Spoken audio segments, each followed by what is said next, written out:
దేవుని పరిశుద్ధ నామమునకు మహిమ కలుగును గాక.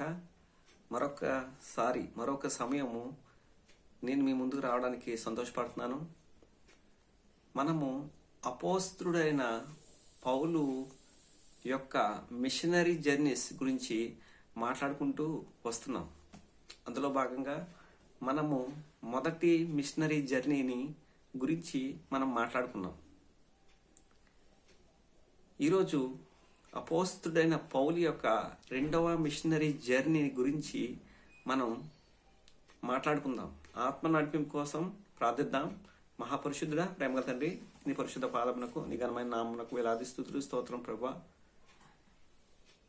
భక్తుడు అంటాడు, నీ ధర్మశాస్త్రంలోని ఆశ్చర్యకరమైన సంగతులు నేను గ్రహించినట్లుగా, చూచున్నట్లుగా నా హృదయనేత్రాలు తెరవండి అంటాడు.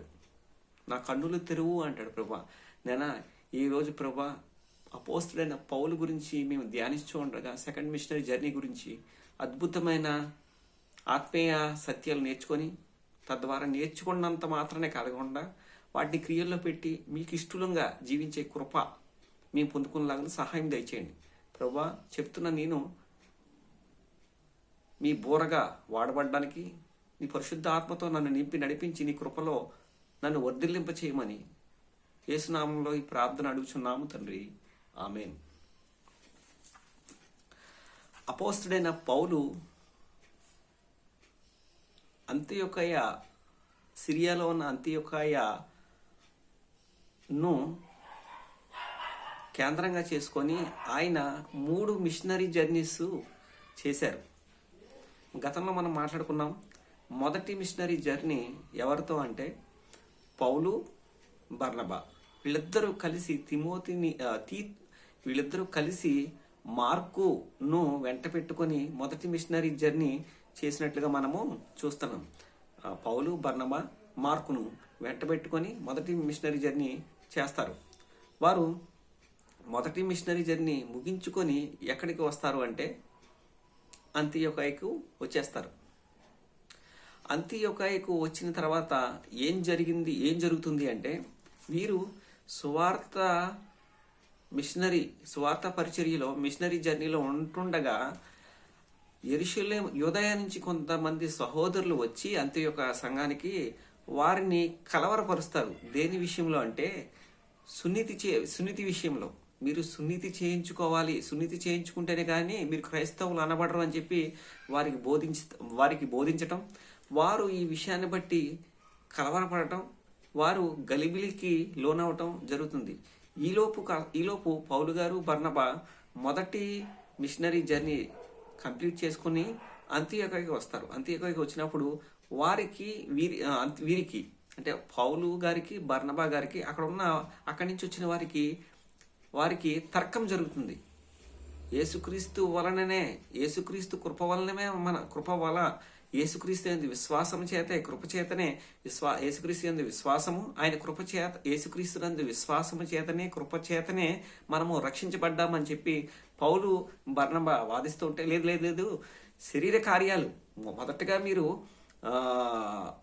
యూదులు అవ్వాలి. యూదులకున్న ఆచారం ఏంటంటే సున్నతి చేయించుకోవాలి. సున్నతి చేయించుకున్న తర్వాత మీరు ఫస్ట్ మీరు అన్యజనులు గనక యూదులు అవ్వాలి. యూదులు అయిన తర్వాత మీరు క్రైస్తవులుగా అనబడతారని చెప్పి ఆ రోజు అక్కడున్న సంఘంలో గలిబిలి సృష్టించేశారు. ఆ రోజున్న యూదులు ఎవరి యూదులు అంటే పరిసరేయులు. ఈ పరిసరేయులు యూదుల్లో ఒక తెగ అని మనం గతంలో చెప్పుకున్నాం. వీరు వచ్చి వారిని కలవరపరిచినప్పుడు వారి నిమిత్తం మళ్ళీ వీళ్ళు అక్కడి నుంచి ఎవరు, పౌలు గారు, బర్నబా వీళ్ళిద్దరూ కలిసి తీతును వెంట పెట్టుకుని యెరూషలేంకి రావటం, యెరూషలేంలో ఈ సమస్యను పరిష్కరించుకోవడం, అక్కడి నుంచి మీరు ప్రభువైన యేసుక్రీస్తు యందు విశ్వాసం ఉంచుట వల్ల, కృపచేతనే మీరు రక్షించబడారు కానీ శరీర క్రియల వల్ల మీరు బడరు అని చెప్పి పెద్దలు కూడా చెప్పడం, అదే విషయం వారు చెప్పడం, ఆ పత్రిక రాసి ఇవ్వడం, ఆ పత్రికను తీసుకొచ్చి అంతియొకయలో ఉన్న సంఘ విశ్వాసులకు దాన్ని ఆ సహోదరులకి చదివి వినిపించినప్పుడు వారు అమ్మయ్య ఊరట పొంది వారు ఆనందించినట్లుగా మనం చూస్తాం.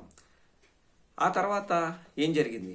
సమస్య, ఆ వివాదము సద్దుమణిగిన తరువాత పౌలు గారు ఒక విషయాన్ని బర్నబా గారితో పంచుకుంటారు. అది ఏంటి అంటే, మనము ఎక్కడెక్కడైతే సువార్తను చెప్పామో, ఏ ప్రాంతాల్లో మనం సువార్తను ప్రకటించామో ఆ ప్రాంతాలకి మనం వెళ్ళి వారిని బలపరిచి, వారు ఎలా ఉన్నారో, వారి ఆత్మీయ స్థితి ఎలా ఉందో వారిని బలపరిచి వద్దాం బర్నబా అని చెప్పి పౌలు గారు తన ఆలోచనను బర్నబా గారికి చెప్పినప్పుడు బర్నబా సరే అంటాడు. ఆయన ఆదరణ పుత్రుడు కదండి, ఆదరించడానికి ఎప్పుడైనా రెడీగా ఉంటాడు. సరే వెళ్దాము అనుకున్న సమయంలో బర్నబా గారు ఒక ప్రపోజల్ తీసుకువస్తాడు పౌలు గారి దగ్గరికి. ఏంటి అంటే, మనము మార్కును వెంట పెట్టుకొని వెళ్దాము అంటాడు. కారణం ఏంటి అంటే, ఈ మార్కు గురించి ప్రత్యేక ఇంట్రెస్ట్ బర్నబా గారికి ఏంటి అని మనం గతంలో మాట్లాడుకున్నాం.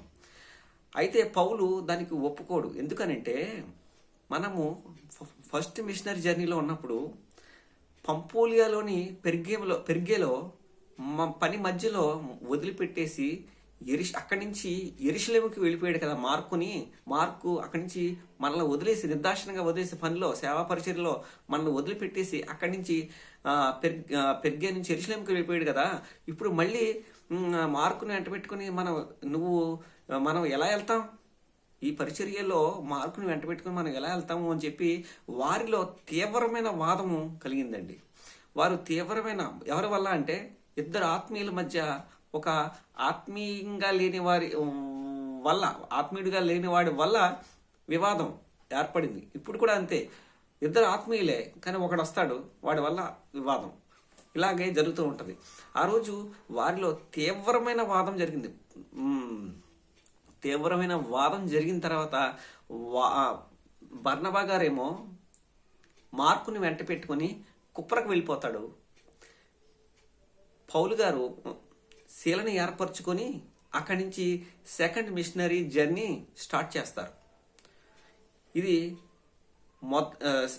Second missionary journey of Paul.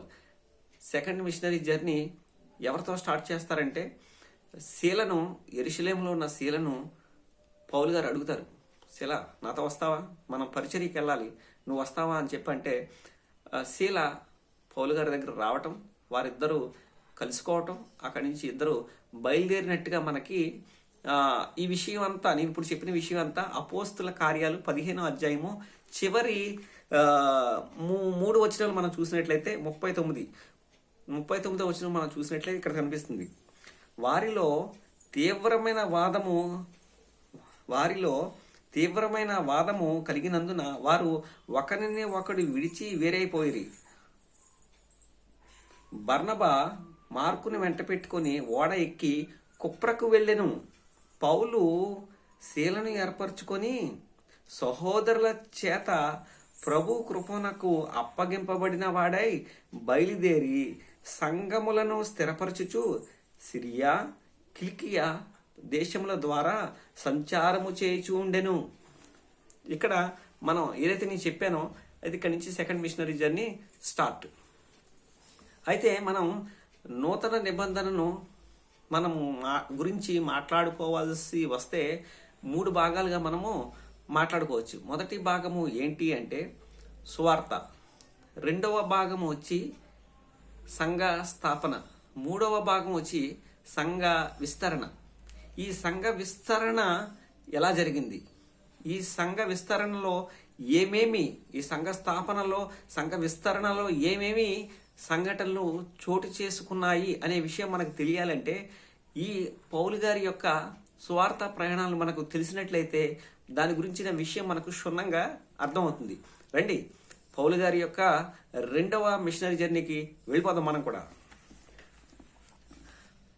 ఎక్కడి నుంచి మనకి పౌలు గారు ప్రయాణించిన ప్రదేశాలనే మ్యాప్ బైబిల్ చివరిలో ఉంటుంది. ఒకసారి మనం చూసినట్లయితే పౌలు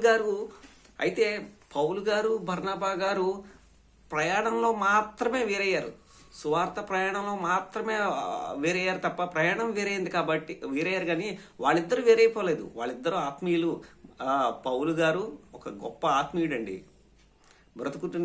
బ్రతుకుట క్రీస్తే చావైతే మేలే, ప్రేమ గురించి మాట్లాడాడు. అలాగే బర్నబా గారే ఎలాంటి వాడంటే ఆదరణ పుత్రుడు. అసలు పౌలు గారిని ఎవరు చేర్చుకోకపోతే, ఎవరు చేర్చుకోలేని సమయంలో బర్నబా గారే పౌలు గారిని దగ్గరికి తీసుకొని పేతురు గారికి పరిచయం చేయటం.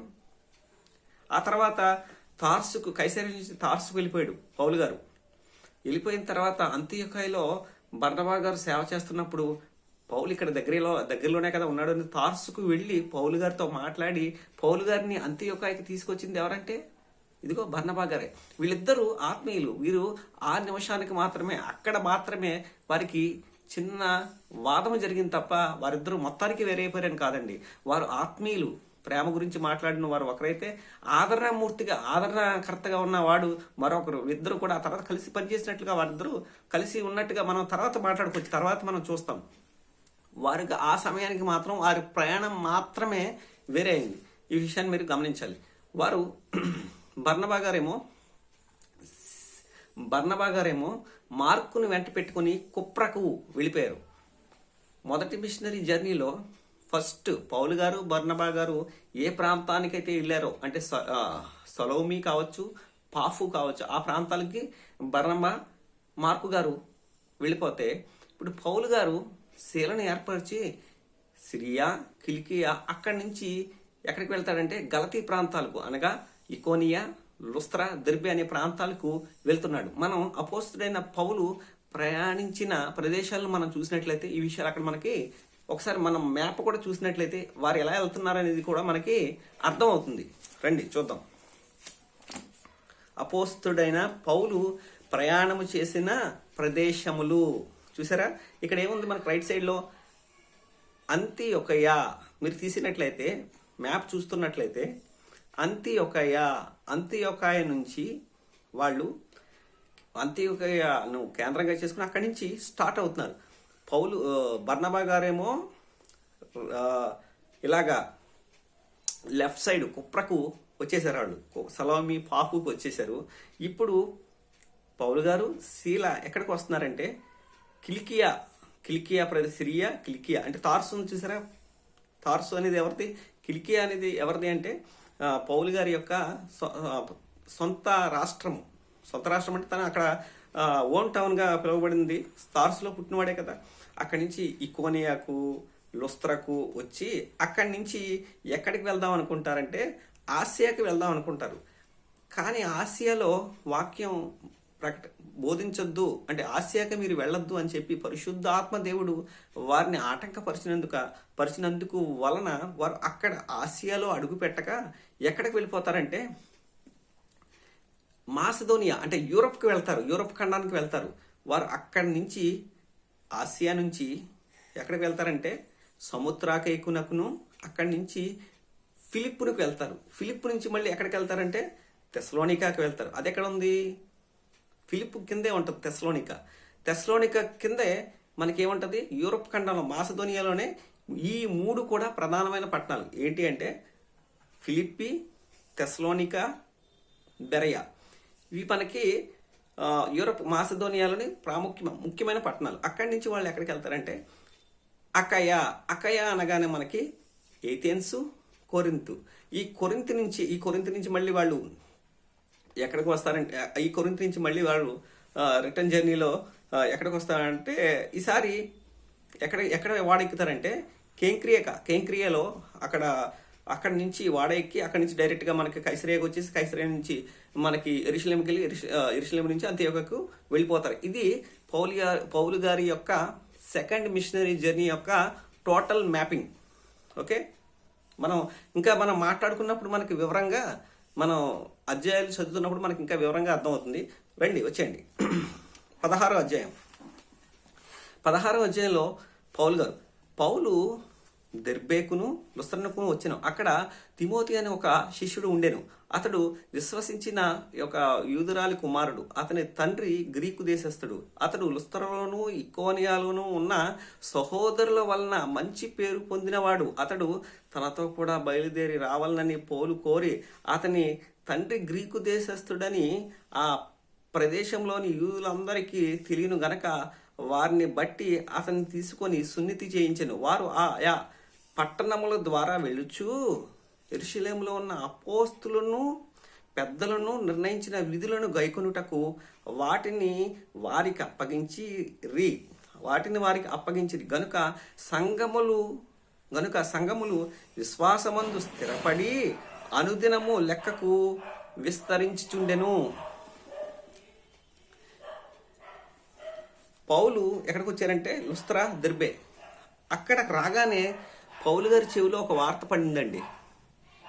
సంఘము వెలుపట ఉన్నవారు, ఆ రోజు పౌలు గారు విన్న వార్త ఏంటి అంటే తిమోతి గురించి మంచి సాక్ష్యము పౌలు గారు విన్నారండి.